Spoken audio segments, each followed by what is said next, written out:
सिद्धे धुवमचलमणो वमं गदिं पते वोच्छामि समय पाहुड मीणमोसुद केवली भणिदम् नमः समय साराय स्वानुभूत्या चकासते चित्स्वभावाय भावाय सर्वभावान्तरच्छिदे अनन्तधर्मणस्तत्त्वम् पश्यन्ति प्रत्यगात्मनः अनेकान्तमयी मूर्तिर्नित्यमेव प्रकाशिताम्। जिस बारूद के ढेर पर बैठकर कुछ भोले प्राणी निश्चिंतता का भ्रम पाले बैठे हैं, वही बारूद का ढेर चंद समयों में उन लोगों को और उन लोगों के साथ साथ उनकी निश्चिंतता को भी जलाकर खाक करने वाला है। हम कितना भी अज्ञान पाले खतरे संबंधी, तब भी खतरा उसका अंजाम देने से नहीं चूकता है। घाटा eventually we are at loss. इसीलिए हर एक चीज़ का ज्ञान होना जरूरी है। जानते होंगे आप, कबूतर के सामने जब बिल्ली आती है, कबूतर क्यों जाएगा बिल्ली के सामने? जब बिल्ली कबूतर के सामने आती है, कबूतर के पास तो एक साधन था बचाव का जो जहाँ पर बिल्ली की पहुँच हो ही नहीं सकती। कबूतर तो कहीं भी उड़ सकता है, थोड़ा उड़े तो बियॉन्ड रीच, सेफ। ये प्राकृतिक मिले साधन का भी उपयोग नहीं कर पाया। मैं कह रहा हूँ दुरुपयोग कर रहा है, मनोबल की कमी के कारण, मनोबल की कमी के कारण। और वो अपने हथियार डाल देता है। जैसे बिल्ली को देखता है, he feels that he has lost और सब कुछ होने पर भी साधन बचने के, मुक्त होने के, सुखी होने के, किम कर्तव्य विमूढ़ होकर वही बैठा रहता है, भक्ष्य बनता है और बिल्ली उसको खा जाती है। Fear, terror.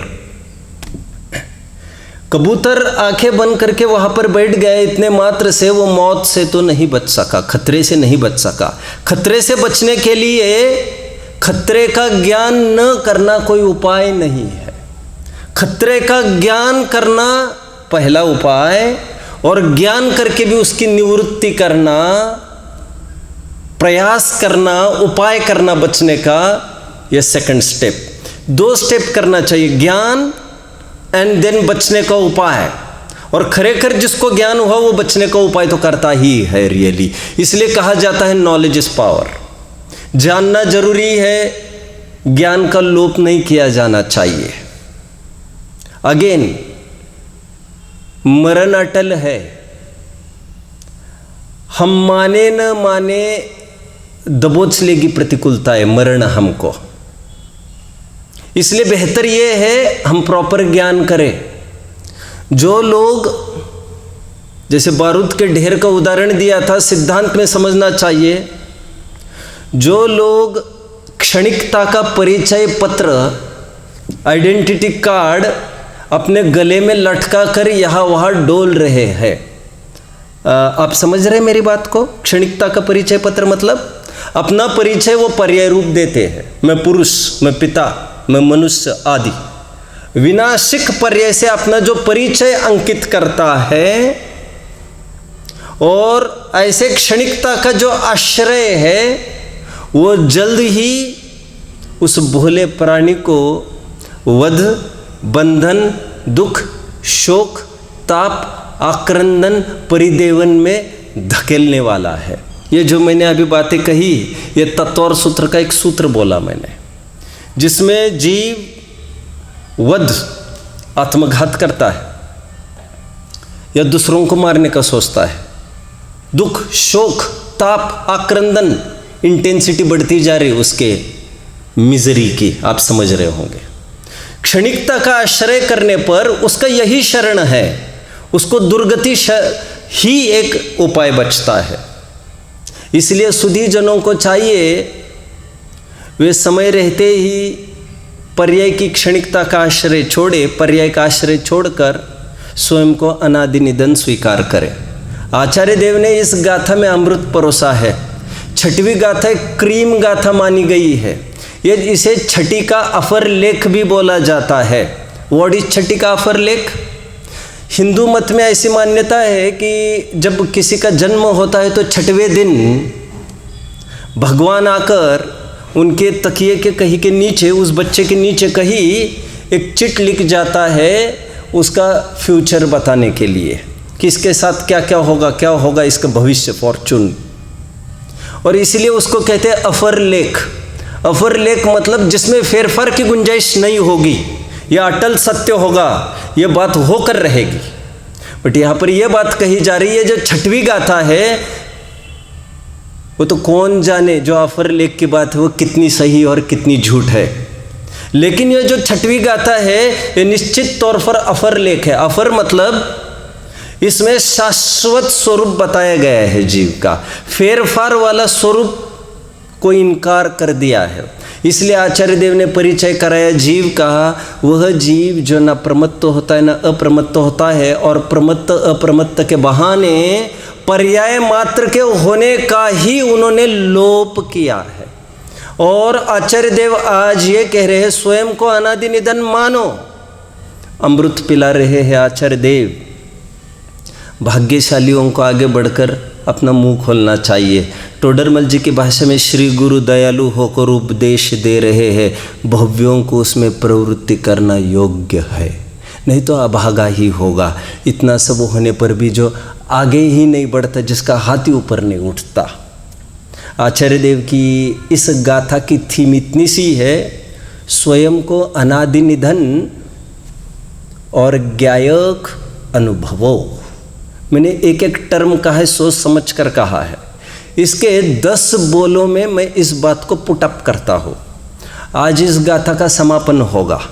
वैसे गाथा पूर्ण हो चुकी है एक प्रकार से, लेकिन एक टर्म, एक पद रहा था टीका का, और वचनिकाकार का भी थोड़ा सा मंतव्य देखना है।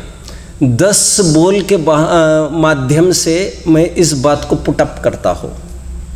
जैसे कि प्रैक्टिस चल रहा है अभी, एंड सो फार हमने 5 गाथाएँ पूरी की थी, तो उसमें भी बोल वाइज मैंने अप्रोच किया था पूरा। इसमें भी मैं बोल से बात को घटित करके दिखाता हूँ। जैसे अनादि निधन होने के 3 हेतु दिए थे, जिसको हमने 3 बोल के रूप में स्थापित किया था। अनादि निधन, अनादि निधन आप समझ रहे होंगे ना, स्टार्टलेस एंडलेस। और क्योंकि हम पर्याय की तरफ देखते हैं, जो भी दर्पण में दिखता है वो that is with start and that is with and. And यहाँ पर उसको छेद कर भेद कर इस आंखों से नहीं, ज्ञान की आंखों से शाश्वत स्वरूप देखने का प्रयास करना। शाश्वत that never terminates, eternal thing को देखने का प्रयास करना है। हेतु 1 अनादि निधन जीव। हेतु 2 देयरफॉर न प्रमत्त होता है न अप्रमत्त। हेतु 2 दिया था नित्य प्रकाश ज्योति। नित्य प्रकाश ज्योति मतलब जानना जानना जानना, एंड देयरफॉर न प्रमत्त होता है न अप्रमत्त होता है। हेतु 3 ये दिया गया था कि जो शुभाशुभ भाव रूप नहीं परिणमता, शुभाशुभ भाव रूप नहीं परिणमता, इसलिए न प्रमत्त है न अप्रमत्त है। यहाँ पर मैंने ये भी कहा था, आचार्य देव ये कहना चाहते हैं कि जीव का नेचर शुभाशुभ भाव रूप परिणमना नहीं है। वेरी सिंपल क्वेश्चन ये हो सकता है, जीव का नेचर नहीं है तो किसका नेचर है? पुद्गल धर्माधर्म का थोड़ी नेचर है। बात कोई इस समझने का प्रयास करिए, उस पर्सपेक्टिव से हम विचार करेंगे तो नेचर तो जीव का ही है, क्योंकि इट हैपन्स इन जीव। बट जीव का वो नेचर इसीलिए नहीं है क्योंकि that is abnormality, that is not normality. अब समझ रहे बात को? जैसे कोई लोग थोड़े से मेंटली डिस्कार्ड हो जाते हैं, तो वो मेंटली डिस्कार्डनेस ये किसका नेचर है? मैं आपको पूछूं, किसका नेचर है? ये पुद्गल का है?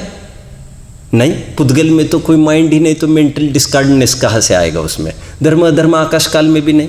लेकिन आदमी का नेचर कहते समय आपको थोड़ी सी जीभ ठोकर खा रही है, क्योंकि that is not nature, that is abnormality, जिसको किसी भी हालत में हम रिकवर करने का प्रयास करते हैं। इसीलिए जीव राग द्वेष रूप परिणमना जीव का नेचर नहीं है। समझ में आ रहा है ना? जैनी का स्मोकिंग करना ये तो बहुत दूर रहा, ये रात्रि भोजन करते हो तुम, ये जैनियों का नेचर नहीं है। जैनी ऐसा नहीं करते मतलब नहीं करना चाहिए, शोभा नहीं देता। आगे बढ़ता हो, शुभाशुभ भाव रूप परिणमना जीव का स्वभाव नहीं है, इसीलिए प्रमत्त नहीं है। इस तीसरे बोल में शुद्ध भाव रूप परिणमने की सिद्धि हो सकती है। तेरी शोभा स्वरूप में गुप्त रहने की है। बोल 3 बोल 4 पर आते हैं। कल देखा था हमने, शुद्ध तो आत्मा पर से भिन्न, अपने से अभिन्न, ऐसा तो सबका आत्मा है। मानो तो न मानो तो वस्तु का कभी भी नेचर बदलता नहीं है। जैसा मैंने कहा, जैसे अग्नि गर्म है, ये अग्नि ही नहीं जानती, वो ठंडी है ऐसी भी कहा जान रही है, क्योंकि वो जानती ही नहीं। नेचर को रिटेन करने के लिए उसका नॉलेज जरूरी नहीं है, बट नेचर के रिटेंशन के नॉलेज से हमको सुख की प्राप्ति होती है। गेटिंग? हम जो नॉलेज रख रहे हैं, मेरा ये नेचर है, मेरा जानना स्वभाव है, इसकी जानकारी रखने से स्वभाव बरकरार रहेगा ऐसा नहीं। जानकारी नहीं रहेगी तो स्वभाव चला जाएगा ऐसा भी कुछ नहीं। जानकारी आप उसकी करो अथवा न करो, वस्तु अपने स्वभाव का त्याग नहीं करती। तो फिर जानना क्यों?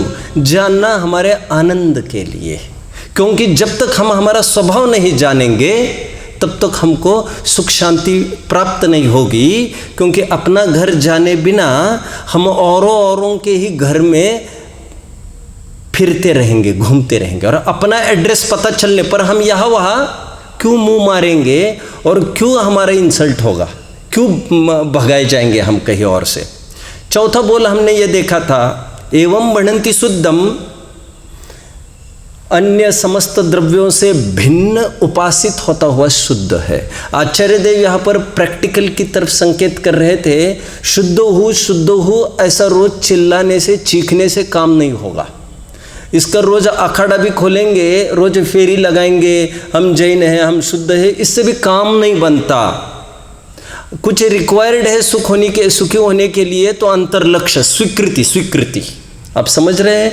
इसलिए यहाँ पर यह कहा गया था कि एवं बढ़ंती शुद्धम कहकर भिन्न उपासित होता हुआ शुद्ध है, लेकिन किसको? जो ऐसा रियलाइज करता है उसको। इसलिए जैन धर्म कोई बहुत बोलने का धर्म नहीं है। सुनना तो प्रारंभ में मजबूरी भी है, बट आफ्टर दैट सुनते ही रहना, जीवन में ऐसा लगता है सुनते रहे, तो दैट इज नॉट जैनिज्म। देखते ही रहे भगवान को, दैट इज नॉट जैनिज्म। भावुक होकर हम भले ऐसा कहे, उसको क्या कहते हैं, एग्जैगरेशन का कथन ऐसा हो सकता है कि भगवान की प्रतिमा इतनी सुंदर है, ऐसा लगता है जीवन भर हटे ही नहीं, but that is not Jainism. क्योंकि भगवान को देखने के बाद ये तो पड़ाव था और तुम पड़ाव पर रुक गए। ये तो एक गाइडलाइन थी हमको, और अंदर की तरफ आने के लिए एक बीच का एक पड़ाव था और तुम वहीं पर रुक गए, तो गोल का पूर्णता नहीं हो पाई। तो जैन दर्शन के हिसाब से तुम रुक गए, वहाँ से तुमको लौटकर यहाँ आना था। चौथा बोल हमने देखा कि तुमको ऐसी अनुभूति होना जरूरी है।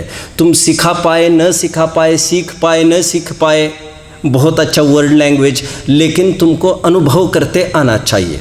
4 पांचवा बोल हमने ये देखा था कि जैसे दर्पण अनेक वस्तुओं को जनाने के साथ साथ अन्य वस्तु रूप होता नहीं, गेटिंग वो झलकाता तो है, लेकिन ये वस्तु इसमें और ये वस्तु इसमें, यदि झलकाने मात्र से ये इफेक्ट होता और अथवा ये इफेक्ट होता तब तो वाकई में एक आपत्ति खड़ी होती, गेटिंग।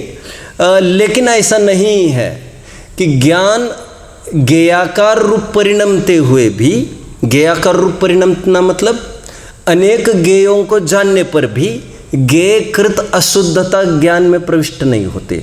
हम चाहे जिसको जाने उसको लेकर हमारा नेचर, हमारा स्वभाव बिगड़ता बदलता नहीं है। इसलिए कुछ भी जानने में आए, कुछ जानने में नहीं आए, तो उससे हमें कोई लाभ हानि नहीं है।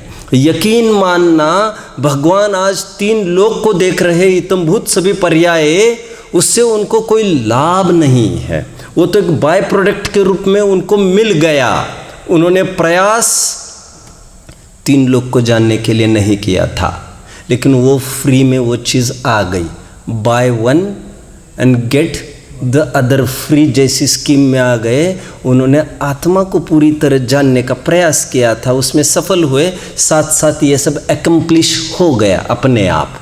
ये 5वां बोल मैंने कहा, ज्ञान ज्ञेयाकार रूप परिणमते हुए भी ज्ञेयकृत अशुद्धता ज्ञान में प्रवेश नहीं करते होने से ज्ञान ज्ञान रूप ही रहता है। इसीलिए पर द्रव्यों के झलकने के काल में भी उस ज्ञान को ज्ञान रूप देखा जा सकता है, और इसी में हमारी जीत है। Getting again. मैं दर्पण का एक उदाहरण दे रहा था जिसमें ये कह रहा था, दर्पण की क्वालिटी चेक करने के लिए कोई गया है आदमी और वो ये चाहे कोई पदार्थ झलके नहीं, मैं बस इसकी क्वालिटी देखो, ऐसा होगा ही नहीं किसी काल में। उसी प्रकार ज्ञान को भिन्न जानना है, लेकिन जब भी ज्ञान जानने जाएंगे आप तो ज्ञान में कितने ही पदार्थ झलके हुए ऑलरेडी रहेंगे वहाँ पर। दर्पण को आप कहाँ पर रखे तो कुछ चीज़ नहीं झलकाएगा। कहाँ पर रखे? बैग में बंद करके रखे, अच्छा कपड़ा लपेट कर रखे एकदम बैग में। अरे जो भी कोई वस्तु होगा, अंधेरा होगा, जो भी कोई वस्तु होगी उसको झलकाएगा, झलकाना उसका काम है। झलकाने के काल में ही उसको भिन्न देखना है। ज्ञेय कितने ही ज्ञान पे झलक रहे हैं, उसी काल में ज्ञेय से भिन्न आत्मा को देखना है। ये 5वां बोल देखा था। 6वां बोल देखा था हमने कि जिस प्रकार दीपक पर को जानने के कारण ही दीपक नहीं है, वो स्व को जानने के कारण भी दीपक है। उसी प्रकार आत्मा का ज्ञायकपना पर को जानने के कारण ही उसको ये तिलक नहीं लगा है ज्ञायकपने का, स्व को जानने के कारण भी ज्ञायक है। और ये बताया गया था कि आत्मानुभव के काल में कर्ता कर्म का भेद नहीं होता, स्वयं ही जानता है, स्वयं को जानता है। This is democracy. लोक में डेमोक्रेसी की परिभाषा क्या की जाती है?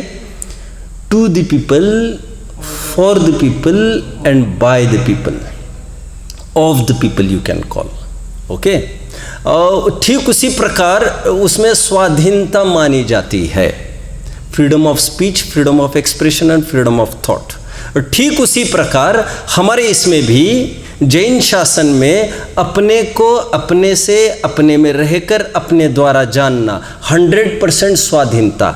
ना शरीर की क्रिया कोई आवश्यक है आत्मा को जानने के लिए, ना आँखें आवश्यक है, ना इंद्रिय आवश्यक है। शास्त्रीय ज्ञान जितना इन्फॉर्मेशन आपको मिल रहा है वो भी प्राइमरी स्टेज में आवश्यक है, और फिर एक स्टेज होने के बाद फिर आपको इसकी आवश्यकता नहीं है। फिर अंधापन आ जाए, बहरापन आ जाए, तरसना नहीं चाहिए। देव दर्शन के बिना अभी कैसे होगा, शास्त्र पढ़े बिना कैसे होगा।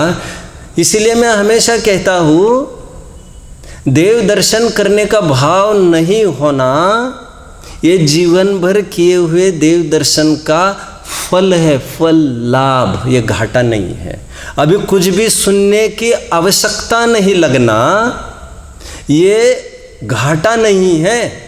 ये जीवन भर सुना है तत्व ज्ञान, उसके फल स्वरूप मिला हुआ लाभ है। नाउ इट्स ओके, अभी स्वयं में ही मुझे आत्मा दिखाई दे रहा है, इसी के बलबूते पर मुनि अवस्था प्रकट होती है। और मुनि अवस्था को ना ही देव दर्शन की आवश्यकता है, आप जानते होंगे, और ना ही उनको किसी शास्त्र स्वाध्याय की भी आवश्यकता है। बाय चांस तो सब कर लेते हैं, लेकिन कुछ उनका अटकाव होगा उसके बिना डेफिनेटली नॉट।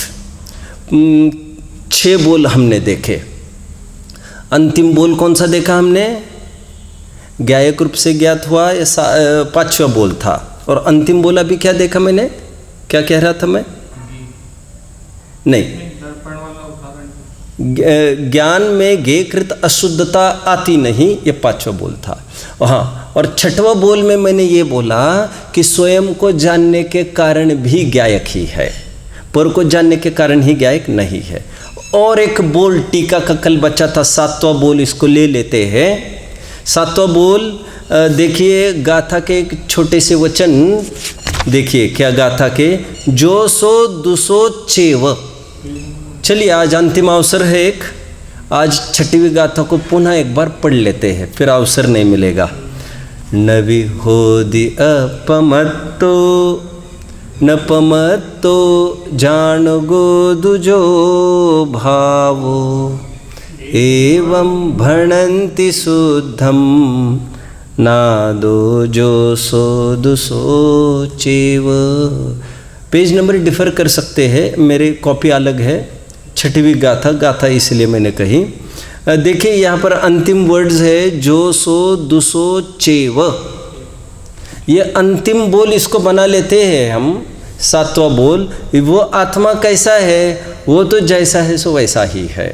इसका कोई भी परिचय कराना बहुत जोखिम भरा है, इसका डिग्रेडेशन करना है अगेन। जैसे लोक में भी कहते हैं ना, कहते इनका परिचय हम अपने मुख से कराए, ये तो सूरज को दीपक दिखाए जैसा होगा। इनका परिचय स्वयं इनकी कर्मठता कर रही है। तो उनको परिचय में आप कुछ भी बोले तो आपने कन्फाइन किया, उनको ट्रैप किया उसी में, क्योंकि उनकी क्वालिटीज तो बहुआयामी है। हजारों गुणों का आप कैसे बखान करेंगे? 2-4 कहकर आप बचे हुओं को न कहकर आप उनकी उपेक्षा कर जाएंगे। इसलिए आत्मा का परिचय कैसे कराया जाए? वो तो जैसा है वैसा है, क्योंकि कुछ भी परिचय कराया आपने गए, आपने भेद कर दिया। और 6वीं और 7वीं गाथा में भेद को जहर माना गया है। अभेद आत्मा के अनुभूति का उपदेश दोनों गाथों में युगपत आया है। 6वां में और 7वां में मिलकर एक एकत्व विभक्त आत्मा को दिखाने का प्रयास किया गया है। कैसे? वो अपन बात कर ही लेंगे। इसलिए कैसा है आत्मा? वो तो जैसा है वैसा ही है, अनचेंजेबल। और इसीलिए मैंने उदाहरण दिया था 2-4 दिन पहले।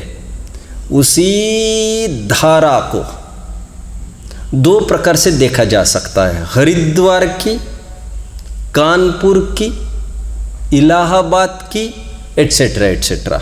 और देखकर फिर लंबा चौड़ा, गहरा उथला, ये सब विकल्प चालू हो जाते हैं। लेकिन एक धारा देखने का एक दृष्टिकोण, जिसमें सभी घाट गौण हो जाते हैं। आत्मा कैसा है? जिसमें कोई घाट नहीं दिखे, कोई पर्याय नहीं दिखे। क्योंकि ये पर्याय दिखी वक्तापने की, वक्ता दिखा तो श्रोतापना दिखेगा। फिर अच्छे से बैठो, पीछे मुड़ो मत, अच्छे से ये करो वो करो। वक्तापना आया तो उसके साथ कुछ कर्तव्य जुड़ जाएंगे, कुछ अधिकार जुड़ जाएंगे, और फिर उसके साथ साथ फलस्वरूप राग द्वेष भी। स्वयं को पति मानते ही पत्नी के प्रति अपना कर्तव्य, अपनी जिम्मेदारी मुझे तो करना ही पड़ेगा, और फिर मुझे ये ये भी करना पड़ेगा, कर्तव्य। और अधिकार, मेरा तो ये अधिकार है, मैं इतना करा सकता हूँ, मैं उसको ये कह सकता हूँ ऐसा नहीं करना चाहिए। कर्तव्य और अधिकार से जुड़ गए आप, पर्याय रूप आपने अनुभवा और आप फंस गए एक में, राग द्वेष का अखाड़ा चालू कर दिया। यहाँ पर ये कहा जा रहा है वो तो जैसा है वैसा ही है, अनादि निधन। फिर वही बात है, लेकिन बोल नया बनाएंगे। टोडरमल जी की भाषा में 194 पृष्ठ मोक्ष मार्ग प्रकाशक में सर्वभेद जिसमें गर्भित होते हैं, ऐसा जो चैतन्य भाव सो पारिणामिक भाव, बढ़िया उन्होंने इस बात को पुटअप किया है। सर्वभेद जिसमें गर्भित मतलब इसको कुछ पर्याय वाला नहीं देखना, ना ही छद्मस्त देखो, ना ही सर्वज्ञ। वे भी जीव, हम भी जीव। तो ये एक प्लेटफॉर्म पर लाने की बात है, देखने की बात है। 8वें बोल की तरफ बढ़ते हैं। टीकाकार के, ये वचनिकाकार के कुछ बोल देखते हैं हम। मैं परसों कहते कहते रह गया था, आज मैं बात को पूरी करता हूँ। जयचंद जी के बारे में मैं कुछ कहा था, थोड़ा सा आपको याद आ रहा है? जयचंद जी छाबड़ा जो इसकी वचनिका की है, आपको ज्ञान में नहीं है। जयचंद जी भी मैंने थोड़ा सा परिचय कराया था। ये जो वचनिका लिखी है, देखो मूल ग्रंथ तो प्राकृत है जो कुन स्वामी ने लिखा है 2000 वर्ष पहले। 1000 वर्ष पहले मतलब कुन स्वामी का 1000 वर्ष बाद अमृतचंद्र स्वामी हुए जिन्होंने संस्कृत में टीका लिखी। जयसेन स्वामी हुए अभी 250 वर्ष पूर्व, 200-250 वर्ष पूर्व हुए। उन्होंने क्या किया, बड़ा काम किया है। तत्कालीन संस्कृत को जो 1000 वर्ष पहले लिखी गई, जो इतनी क्लिष्ट मानी जाती है, उसको पूरा ट्रांसलेट किया उनको लोकल लैंग्वेज में। 750 वर्ष का फासला, 800 वर्ष का एकदम उन्होंने नलीफाई कर दिया। उन्होंने ठेठ जो प्रचलित व्रज भाषा थी, हिंदी यू कैन कॉल, उस हिंदी में कन्वर्ट किया। किसने? जयचंद जी छाबड़ा। मैंने उनका थोड़ा सा परिचय दिया, भूल रहे होंगे, ये फागी के रहने वाले थे। फिर मैंने ये भी कहा था, ये जयपुर में खरीदी के लिए हर संडे आते थे। और फिर मैंने ये कहा था कि वो कोई भी जैनी होता है तो वो कहीं भी दूसरे गांव जाता है, जैसे कहीं भी गए तो सबसे पहला काम वो देव दर्शन, वह मंदिर कहाँ है पूछता है। यदि और भावनावान हो तो ये भी पूछेगा कि स्वाध्याय हॉल यहाँ पर प्रवचन की कोई गुंजाइश है क्या, तो होगा तो उसका भी वो लाभ लेगा, क्योंकि वो टॉनिक है, उसके बिना वो जी ही नहीं सकता। रोज को जिनवानी एक बूस्टिंग इफेक्ट करता है उसको। जितना जिनवानी से दूर रहते हैं उतना दुख को हम गले लगाते हैं, और जितना जिनवानी को पास रखते हैं थरोली उसको रीडिंग में तो टच में बना रहता है। और जो शिथिल जीव है अभी, तो ऐसे शिथिल जीवों को फिर से पुनः उसको पुश बना रहता है, और शिथिल होती हुई दशा को पुनः वे स्थापित कर सकते, पॉइस कर सकते हैं। फिर जयचंद जी को जब ख्याल में आया, यहाँ पर टोडरमल जी है और इनका स्वाध्याय चलता है। टोडरमल जी के रोज के दैनिक स्वाध्याय में 1000-1200 जन रहते थे, आज से 250 वर्ष पहले। You can imagine, without mic किसी भी संसाधन के बिना 1000-1200 में कैसे कोई प्रवचन कर लेगा? अब विचार करिए। मैंने काफ़ी मोक्ष मार्ग प्रकाशक के प्रस्तावना में मैंने काफ़ी इसको खोला है। मैंने कहा है जैसे समोशरण होता है वैसी उनकी सभा चारों तरफ बैठती थी घेर के उनको, और फिर वचन कैसे वो पीछे तक प्रोपोगेट किए जाते थे उसका भी मैंने थोड़ा सा अंदाज़ा बताया। जैसे एक पर्टिकुलर इंटरवल्स पर एक एक विद्वान खड़ा रहता था, इन्होंने कुछ कहा तो वो कैरी ओवर किया उन्होंने, फिर पीछे वाले ने, और फिर जब अंतिम आदमी हाथ ऊपर करेगा तो ये समझते थे ये फ्लो पीछे तक चला गया, फिर वे आगे की लाइन बोलते थे। इस काल से हम आए हैं। आज तो हजारों की भीड़ में एक बार बोलो और सब ग्रास्प कर लेते हैं। एक स्क्रीन भी लगा दो तो हजारों क्या लाखों भी उसको पकड़ लेते हैं। आज टेक्नोलॉजीज बहुत एडवांस्ड है।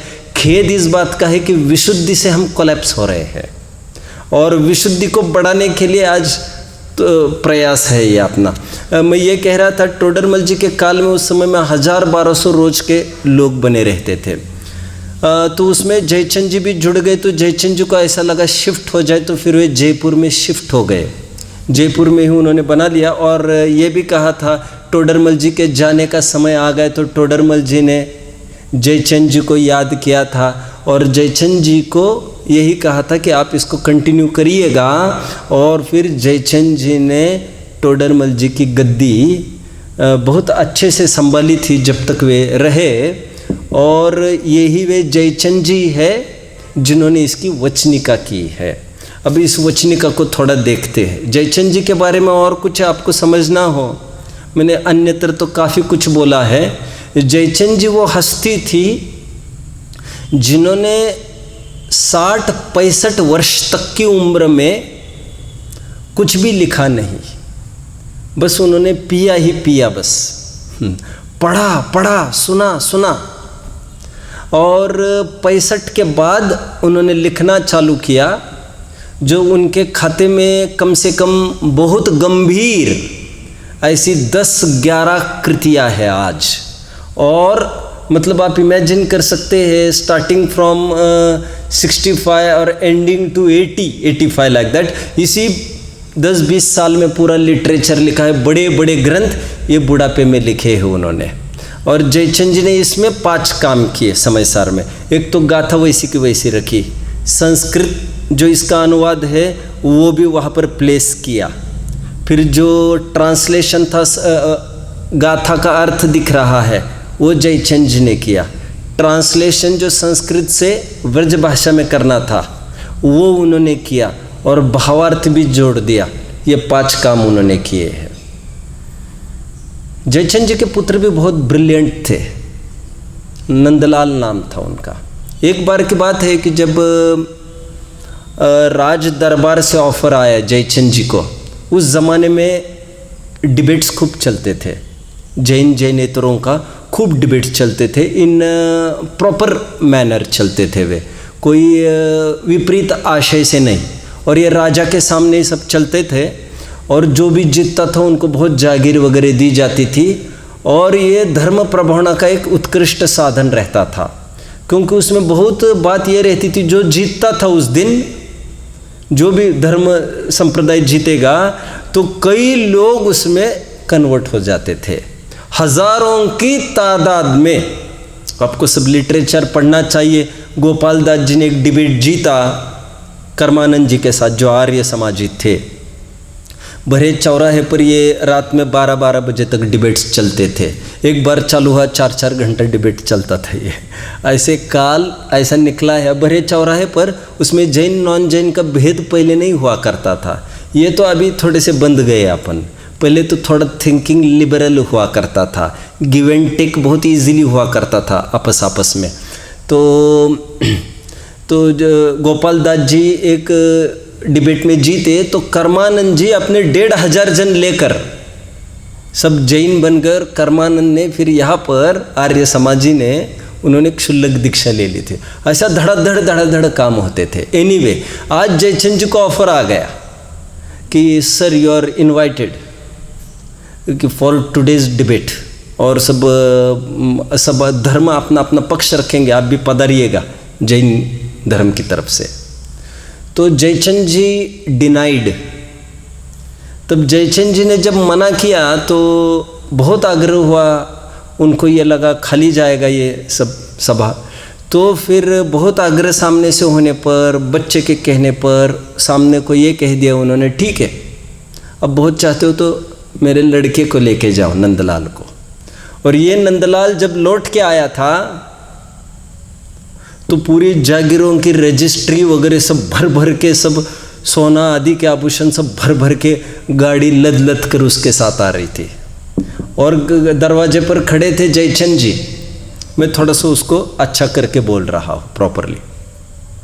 तो जयचंद जी ने जैसे ही देखा ये जीत का प्रतीक है ये सब, वैसे ही उन्होंने दरवाजे में ही मना कर दिया, ये सब मूव बैक, ये सब लौटा कर आ जाओ, सब जो भी अपने ठिकाने रख कर आ जाओ, और उनको मना कर दो ये कुछ नहीं चाहिए।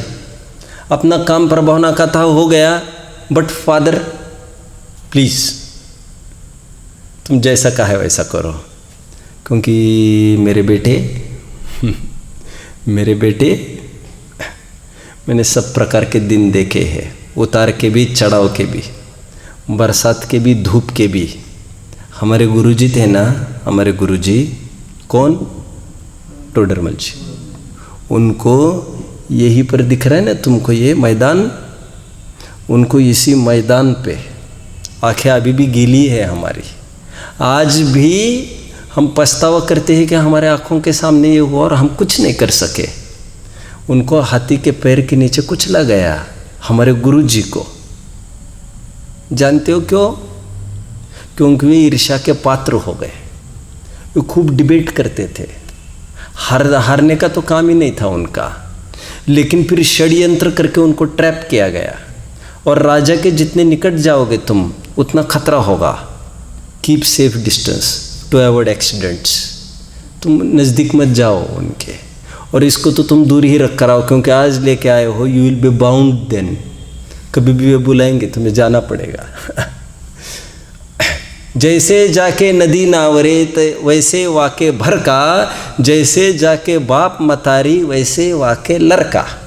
कुछ समझ में आ रही है पुजारी जी? आप समझ रहे हैं? नहीं, प्लीज बताता हूँ। जैसे भड़के होते हैं ना नदी के, कोई भी चीज़ का पानी होता है, पानी के भड़के देखकर उसका डेप्थ नापा जा सकता है। उसी प्रकार माँ बाप को देखकर बच्चों को नापा जा सकता है। और नंदलाल मेरा सुत ज्ञानी, क्या लिखा है उन्होंने, बालपने में विद्या सुनी, नंदलाल मेरा सुत गुणी, बालपने में विद्या सुनी, बालक भयो बड़ो परवीन, ताहू ने प्रेरण यह कीन। उसने उसकी प्रेरणा से स्वयं ही इतना उन्होंने प्रशंसा की है अपने पुत्र की, शायद ही कोई इतना करे। और काफ़ी सारी बातें उन्होंने लिख दी है। मैंने सरवार सिद्धि की वचनिका में लिखा है कि ये जयचंद ने सोधी सुत नंदलाल। फिर वो कह रहे हैं ये तो जयचंद ने किया है, लेकिन इसको शोधन का काम नंदलाल मेरे पुत्र ने किया है। ऐसी माइटी पावर थी। एनीवे, ये जयचंद जी कुछ अपनी तरफ से 4 पॉइंट एक विशेष आ रही टीका में, वचनिका में, उस बात को और इम्प्लीमेंट करता हूँ इसमें, तो हम गाथा की पूर्णता समझ पाएंगे। एक तो यह कह रहे, एक होती है द्रव्य दृष्टि और एक होती है पर्याय दृष्टि। क्या कहा मैंने? वस्तु को देखने के 2 नज़रिए हैं। तो एक द्रव्य दृष्टि है, द्रव्य दृष्टि पर्याय को गौण करके देख लेती है वस्तु मात्र, और पर्याय के विशिष्ट स्टेज देख लेती है। फॉर एग्जाम्पल, जैसे नदी का ही उदाहरण ले लीजिए। अभी द्रव्य दृष्टि से देखो तो ये एक धारा है, नदी मात्र है, और पर्याय दृष्टि से देखो तो फिर आपको गहरी भी दिखेगी, उतली भी दिखेगी, जहाँ पर जैसी हो वो पर्टिकुलर चीज़ दिखेगी आपको। गेटिंग? यहाँ पर यह कहा जा रहा है कि जीव पर्याय दृष्टि से प्रमत्त है, लेकिन द्रव्य दृष्टि से ऐसा उसमें कुछ भी नहीं है। द्रव्य दृष्टि से वस्तु अभेद है, शुद्ध है, और उसमें भेद कहना उपचार है, व्यवहार है, असत्यार्थ है, अभूतार्थ है। और उसको अभेद देखना भूतार्थ है, सत्यार्थ है, निश्चय है। ऐसी काफ़ी सारी बातें टीका में आपको मिलेगी। एक पॉइंट, एक तो उन्होंने 2 दृष्टि की बात कराई, क्योंकि उभर कर टीका में द्रव्य दृष्टि ऐसा वर्ड नहीं था, स्वभाव ऐसा वर्ड था। इन्होंने प्रॉपरली उसको द्रव्य दृष्टि और पर्याय दृष्टि किया। ये 8वां बोल। 9वां बोल, नयों का खंडन। किसी भी नए का खंडन किया हमने। अच्छे से समझना, ये थोड़ा भारी जाएगा आपको किंचित, लेकिन मुझे एक रैपिडली मैं इसको ले लेता हूँ, पार्ट है। नए का खंडन का तात्पर्य वो नए का विषय नहीं है, ऐसा नहीं। अगेन व्हाट इज नए? नए मतलब वस्तु को देखने के दृष्टिकोण अलग अलग, मोटे मोटे 8 दृष्टिकोणों से आत्मा को देखा जा सकता है। कितने? 8। जैसे बीवी बच्चे वाला आत्मा, दृष्टिकोण 1। शरीर वाला आत्मा या कर्म से बंधा आत्मा 2। राग द्वेष वाला आत्मा 3। निर्मल पर्याय वाला आत्मा 4। फिर अशुद्ध पर्याय से युक्त अभेद आत्मा देखना। फिर एक देश निर्मल पर्याय वाला आत्मा 6। फिर पूर्ण निर्मल अभेद देखना। यहाँ पर अभेद, यहाँ पर जो भेद देखा था वो यहाँ पर निश्चय में अभेद। अभी थोड़े के लिए इतना ही समझ लो। और 8वां जो विषय है नए का, वो त्रिकाली ध्रुव माना गया है, जिसको हम द्रव्य दृष्टि कह रहे हैं। यहाँ पर यह समझना, नयों का खंडन किया 7 नयों का, और 8वें नए के विषयभूत आत्मा में हमने एकत्व किया। शरीर वाला नहीं माना, बीवी बच्चे वाला नहीं माना, राग द्वेष वाला नहीं माना, तो आदि आदि करके हम एंड तक गए और अनादि निधन स्वयं को अभेद रूप अनुभवा। तो 7 नयों का खंडन हुआ। तो 7 नयों के विषय नहीं है ऐसा नहीं, लेकिन 7 नयों के जो विषय है उसमें एकत्व का निषेध चल रहा है। नयों का खंडन मतलब ऐसा समझना कि वो नए भी है और उनके विषय भी है। थोड़ा भारी पड़ रहा होगा, अभी थोड़ा क्लियर करता हूँ, लेट्स ट्राई। इसीलिए मैं कहता हूँ ये बहुत बेसिक सब्जेक्ट नहीं है रियली, बट इवन देन यह सर्वोपरि मुकुट बताया गया है जैन दर्शन में। मैं थोड़ा सिंप्लीफाई करता हूँ। किसी ने कहा कि वे साहब आए थे क्या प्रवचन में? मैंने कहा हाँ वे आए थे, बिल्कुल सामने ही बैठे थे। तो फिर किसी ने ये भी पूछ लिया कि तो कौन सा शर्ट पहना था उन्होंने? मैं कहा साहब ये कुछ ध्यान में नहीं है, आप समझिए बात को।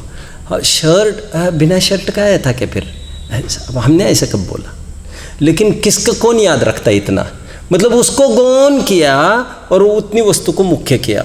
उसी प्रकार आत्मा में बाकी सब गौन करना फीचर्स, और बस अनादि निधन एक मुख्य करना, जानने वाली वस्तु। यह 8वें नए का विषय होता है, जो कहना चाहिए दृष्टि का विषय जिसे कहा है, जिसमें अहम एकत्व करना ही पूरा गोल है जैन दर्शन का। आगे बढ़ते हैं। कितने बोल हुए? 9 बोल हुए। गुड। 10वें बोल में यह कहा गया है कि जैसे एक ऑफिस में एक सामान्य अकाउंटेंट है, एक सामान्य कहना चाहिए चपरासी है, प्यून है, पानी भरता है, एक स्वीपर भी है मान के चलिए। स्वीपर की किसी बात को प्यून काट सकता है कि नहीं काट सकता है? अभी नहीं, बाद में झाड़ू लगाओ, काट सकता है, ओके। प्यून की किसी बात को अकाउंटेंट काट सकता है कि नहीं? काट सकता है। अकाउंटेंट की किसी भी बात को मैनेजर काट सकता है कि नहीं? काट सकता है। मैनेजर की किसी भी बात को बोलिए ओनर काट सकता है कि नहीं? काट सकता है। ओनर की किसी भी बात को कोई काट सकता है? नहीं काट सकता। यदि काटेगा तो वो स्वयं ही। बहुत जबरदस्त 10वां बोल ये लिया जा रहा है कि पूर्व नए का लोप होकर उत्तर नए उदय को प्राप्त होता है। आई मीन टू से पहला नए पूर्व का नए स्थूल विषय दिखाता है, दूसरा नए फॉलोइंग नए थोड़ा सूक्ष्म विषय दिखाता है। आगे बढ़ना है मुझे, आगे बढ़ता हूँ। उत्तर नए सूक्ष्म दिखाते हैं तो पहले नए का खंडन दूसरा नए कर लेता है, क्योंकि दूसरा नए पावरफुल है, और दूसरे से तीसरा नए पावरफुल, तीसरे से चौथा नए पावरफुल। तो जैसे पावरफुल मिलता जाएगा, सर्वाइवल ऑफ द फिटेस्ट, जो पुअर होंगे वे अपने आप डिजॉल्व हो जाएंगे। सबसे बड़ा नए कहा है परम शुद्ध निश्चय नए, जिसको शॉर्ट फॉर्म में शुद्ध नए कहते हैं, अथवा जिसको शुद्ध द्रव्य दृष्टि वाला नए कहते हैं। वह स्वयं ही लोप होता है, सबका लोप करके आत्मानुभूति के काल में। आत्मानुभूति हमारा तुम्हारा गोल है। आत्मानुभूति के काल में वो नहीं भी लोप होगा और विषय बस पकड़ में आएगा। फिर से इजीली समझाता हूँ। चम्मच लिया हमने, पहले टूटा फूटा एक चम्मच था दूध पीने के लिए, उसको हटा दिया, अच्छा चम्मच आ गया। आज अच्छा चम्मच माइटी है, उसने उसका हेता कर दी टूटे फूटे की। लेकिन अच्छा चम्मच के माध्यम से दूध मुंह में आया, बोलिए अभी, जैसे ही दूध मुंह में आया फिर इस चम्मच का क्या करना ना, किपिटा साइड। तो जैसे आत्मा की अनुभूति हुई तो आत्मा की अनुभूति कराने वाला शुद्ध नए जो अनादि निधन दिखा रहा था अभी देख रहा है ना वो, तो अभी नए का भी विकल्प खत्म हो जाता है। जयचंद जी ने इस बात को भी उभारा। अंतिम बात जयचंद जी और ये कह रहे हैं, जो लोग लगभग कम समझते इस बात को। आइए उस लाइन को भी मैं थोड़ा सा दिखाऊं। 6वीं गाथा के भावार्थ में आइए, देखिए ये क्या कहते हैं। और एक बोल देखिए, कौन सा बोल चलेगा ये? 11वां। देखो क्या कहते हैं, जो वस्तु स्वरूप है वह प्रमाण दृष्टि है। कितने जन को मिल रहा है? 7वीं गाथा कितने जन को मिल रही है? 7वीं गाथा मिल गई। अब शेयर करिए आपस में एक दूसरों को दिखाइए। आपको चाहिए कि पेज नंबर से तो बात नहीं बनती है। आप कौन सी गाथा है आपके सामने खुली? नहीं समझ में आ रहा है आपको? हाँ, तो फिर एक काम करिए, आप नहीं, वो तो आप क्या पढ़ रहे क्या मालूम, कहाँ बढ़ना कहाँ नहीं। अब तो सुनिए फिर यहाँ पर ये कहा जा रहा है जो प्रमाण दृष्टि है, जो वस्तु स्वरूप है वो प्रमाण दृष्टि है। इसका क्या अर्थ है वो मैं बताता हूँ। ध्यान रखना, वस्तु को हमने शुद्ध कहा, वो वस्तु स्वरूप नहीं है। क्या क्या कहा मैंने? क्यों? वस्तु स्वरूप क्या है फिर? वस्तु स्वरूप समग्र वस्तु को दिखाना वस्तु का स्वरूप होता है। ये वचनिकाकार अपनी तरफ से बोल रहे हैं। स्यादवाद का पक्ष लिया है उन्होंने, कहते हैं जीवों को स्यादवाद ही शरण है। भले ही अनादि निधन पक्ष यहाँ पर ऊर्ध्व किया है, बट क्षणिक पार्ट भी है, वो कहीं गया नहीं है। और इस बात को यदि हम पुटअप नहीं करेंगे तो सदा काल अनादि निधन मानकर फिर जन्म मरण आदि की व्यावहारिकता भी खत्म हो जाएगी। और ऐसे में फिर हम किसी को मारना नहीं चाहिए, किसी को बचाना चाहिए, ऐसी तो कोई बात ही नहीं बन सकेगी। समाधि संलेखना करना चाहिए, ऐसी भी बात नहीं बनेगी। आत्महत्या नहीं करना चाहिए, ऐसी भी बात नहीं बनेगी। वो तो हम ये कह रहे मारो मत, तो कहते कोई तो मरता ही नहीं है साहब, तो फिर इसमें तो शिथिलता हो जाएगी। टू अवॉइड दैट यहाँ पर ये कह रहे स्यादवाद से देखो तो दोनों पक्ष सही है। यह अनुभूति के लिए ये बोला गया है अनादि निधन पक्ष। यहाँ पर यह कहा जा रहा है समग्र वस्तु को देखना, नित्यता के साथ साथ अनित्यता के भी पक्ष को, शुद्धता के साथ साथ अशुद्धता के भी पार्ट को, वह पूर्ण वस्तु स्वरूप होने से वह प्रमाण दृष्टि है। प्रमाण दृष्टि मतलब, प्रमाण मतलब समग्र विषय को, वस्तु को विषय बनाता है। और नए क्या करता है, वस्तु के किसी एक अंश को विषय बनाता है। ये समग्र आत्मा है ना, जैसे आत्मा का नित्यपना मुख्य किया, अनादि निधन कहा, तो यह शुद्ध नए मुख्य कर रहा है। अथवा द्रव्य दृष्टि, हमने ये कहा आत्मा प्रत्येक समय में उत्पन्न हो रहा है, नष्ट हो रहा है, ये भी बात सत्य है। पर्याय दृष्टि से बात हुई। और प्रमाण से देखो तो आत्मा नित्य भी है और अनित्य भी है, दोनों पक्ष आ गए। इसलिए यहाँ पर यह कहा जा रहा है जो वस्तु स्वरूप है वो प्रमाण दृष्टि है, जो वस्तु स्वरूप है वो नए दृष्टि नहीं हुआ करती। इसलिए मैं कहता हूँ, 10-1 दिन पहले भी इस बात को कहा था, मैं दोहरा देता हूँ, प्रवचन सार ने जो विषय वस्तु दिखाई है वो सत्यार्थ विषय वस्तु दिखाई है। तो क्या समय सार के विषय वस्तु सत्यार्थ नहीं है? हाँ, जैसी वस्तु है वैसा तो नहीं दिखाता समय सार, तो प्रयोजनभूत वस्तु दिखाता है। क्या कहा मैंने? मतलब की बात दिखाता है वो। और प्रवचन सार समग्र जितना जितना जो जो है वो सब दिखाता है। किसी को घर दिखा रहे, जितना घर है वो पूरा दिखा दिया। किसी को बेचना है तो पूरा दिखाना पड़ेगा, ईच एंड एवरी कॉर्नर। लेकिन गेस्ट आए कोई हमारे पास जाते जाते, तो उनको एक एक चीज़ थोड़ी दिखाएंगे, उनको जो सैलिएंट फीचर्स है हमारे घर के वो दिखाया जाएगा। ये है हमारा, ये इसको ऐसा बना, ऐसा बना, अच्छा ग्रेट। तो जो मूल चीज़ है दिखाने लायक, ठीक उसी प्रकार समय सार जिससे प्रयोजन सिद्धि होती है वो अनादि निधन अंश दिखाकर वहाँ पर लक्ष्य केंद्रित कराता है। प्रवचन सार समग्र वस्तु दिखा देता है। जरूरी नहीं प्रवचन सार पढ़ के समय सार कोई पढ़ रहा हो। इसीलिए वचनिकाकार को ये भाव आता है कि समग्र वस्तु दिखाई जानी चाहिए, वह प्रमाण दृष्टि है। और फिर लिखा है उसके बाद इसका फल वितरागता है। अब किसी को पूछे प्रमाण दृष्टि का फल वितरागता है कि नई दृष्टि का, तो लोग कहेंगे प्रमाण दृष्टि से थोड़ी वितरागता होती है। लेकिन प्रकरण समझिएगा आप, जहाँ पर जो फंसा है उसको वैसा रेस्क्यू किया जा रहा है, वैसा बचाया जा रहा है। जो जीव एकांत ही कर बैठेगा वैसी तो वस्तु ही पकड़ में नहीं आएगी। जिसको त्रिकाली का भी लक्ष्य करना है, अनादि निधन का भी, पहले तो उसको समझना ही पड़ेगा। पर्याय क्षणिक है, मानव पर्याय चली जाएगी, फिर कब करेंगे हम काम? यह क्षणिकता जानकर ही तो त्रिकाली का आश्रय कराया जाएगा। समग्र वस्तु को जानकर ही वितरागता की प्राप्ति होगी। जो समग्र वस्तु जानेगा ही नहीं, अनादि निधन ही कहेगा, जब अनादि निधन ही है फिर आप क्या देखना, काय के लिए कुछ करना, फिर तो कुछ ही नहीं करेगा वो। तो ये टोडरमल जी ने भी निश्चयाभास के समापन में एक बात लिखी, स्वयं को द्रव्य पर्याय रूप अवलोकन करना, इसका फल वितरागता है। जनरली लोगों को पूछो स्वयं को किस रूप अनुभवना, किस रूप देखना, तो ये कहते स्वयं को द्रव्य रूप देखना। और टोडरमल जी निश्चयाभास में क्या लिख रहे हैं? स्वयं को जैसा है वैसा देखो। कैसा है वस्तु, कैसा हूँ मैं? द्रव्य पर्याय रूप। ऐसा क्यों कहा जा रहा है? क्योंकि पर्याय की अशुद्धता स्वीकार करके फिर उसको गौण करने की बात है। विशेष चर्चा मैं कल करूँगा। कल आई थिंक पूरा 1 घंटा पौन घंटा जितना भी अपना चलेगा, मैं इंट्रोडक्शन के माध्यम से आपको बेसिक ज्ञान कराऊंगा। सात्विक गाथा की तरफ बढ़ने के पूर्व कितनी मजबूरियाँ होती है आचार्यों की, यथार्थता क्या होती है, और कोरोनावश कैसी कैसी बात उनको करनी पड़ती है। यह स्यादवादमय जैन शासन में ही ये सब संभव है।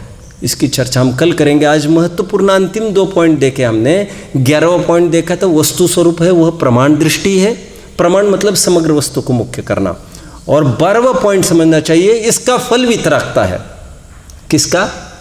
प्रमाण दृष्टि का फल वितरागता है। प्रमाण दृष्टि का फल, और कहीं निश्चय का फल वितरागता आता है तो वो भी बात सही है। प्रमाण मतलब बेसिक फॉर बिगिनर्स, समग्र वस्तु ये है, और एकत्व करना है, अहम करना है निश्चय के विषय में। जानना सब कुछ है, मानना एक पर्टिकुलर वस्तु है, रमना एक पर्टिकुलर वस्तु में है। जानो सबको लेकिन रमो एक में। जानो ध्रुव को भी पर्याय को भी, लेकिन रमो ध्रुव में, जिसको जनरली आत्मा बोला जाता है समय सार में। बट रियली आत्मा इज इक्वल टू ध्रुव प्लस पर्याय। बट समय सार का आत्मा इज जस्ट ध्रुव, प्रवचन सार का आत्मा एंड रियल आत्मा इज ध्रुव प्लस पर्याय। धीरे धीरे पकड़ में आएगा। ओम नमः।